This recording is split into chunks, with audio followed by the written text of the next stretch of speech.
আজকে আপনাদের পছন্দের একদম একটা জিনিস নিয়ে হাজির হলাম। সেটা হচ্ছে ফুচকা। ফুচকা পছন্দ করে না এমন কোনো লোক নাই। ছোট বড় সবাই ফুচকা খুব পছন্দ করে। তো আজকে ঘরেই বানিয়ে নিচ্ছি ফুচকাটা। আর কে কোথা থেকে দেখছেন অবশ্যই কিন্তু কমেন্ট করে জানাবেন। আর ভিডিওটা যদি ভালো লাগে তাহলে কিন্তু লাইক শেয়ার করতে ভুলবেন না। এতো ফুচকাগুলো আমি ভেজে নিচ্ছি। এখানে ১ প্যাকেট ফুচকা আনছিলাম ৳১২০ দিয়ে। সম্ভবত ৮৫ টা ছিল ফুচকা। আগে ঘরে বানাতাম। অনেক ঝামেলা হয়ে যায়। এখন বাহির থেকে কিনে নিয়ে আসি। আর বাকি মসলাগুলো যা লাগে এভরিথিং সবগুলো আমরা ঘরে বানাই। শুধু ফুচকাটা বাইরে থেকে কিনে নিয়ে আসি। এখানে ফুচকাগুলো ভেজে নিচ্ছিলাম আমি। দেখেন ছোট ফুচকাগুলো ছাড়ার সাথে দেখেন কত সুন্দর করে ফুলে যাচ্ছে বড় হয়ে। আর এটা খেতে কিন্তু খুব মজা লাগে একদম মচমচে, ঝামেলা ছাড়া। যারা খুব সহজে ঘরে বানাতে চান ফুচকা তারা কিন্তু এভাবে বানিয়ে নিতে পারেন। স্বাস্থ্যসম্মত আর খেতেও খুব মজা হয়। এটা ফুচকাগুলো একটু লাল করে আমি ভেজে নিচ্ছি। ফুচকাগুলো আমার ভাজা হয়ে গেছে। ২-৪ টা একটু নষ্ট হইছে। বাকি সবগুলো খুব সুন্দর করে হইছে।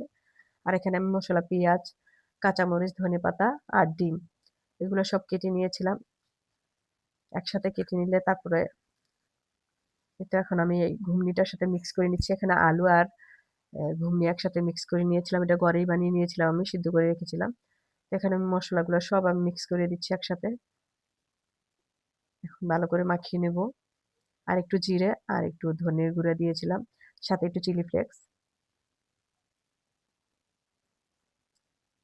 এখন মিক্স করে নিচ্ছি ভালো করে।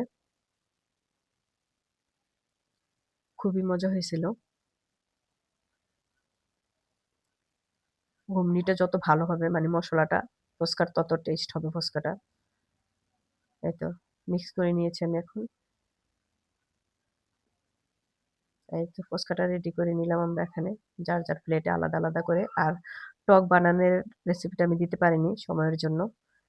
২ ধরনের টক বানিয়েছিলাম। একটা মিষ্টি, একটা টক। দোনোটাই খুব টেস্ট হয়েছিল। এই তো খাওয়া স্টার্ট। তো ভিডিওটা যদি ভালো লাগে তাহলে কিন্তু লাইক শেয়ার করতে ভুলবেন না। ধন্যবাদ।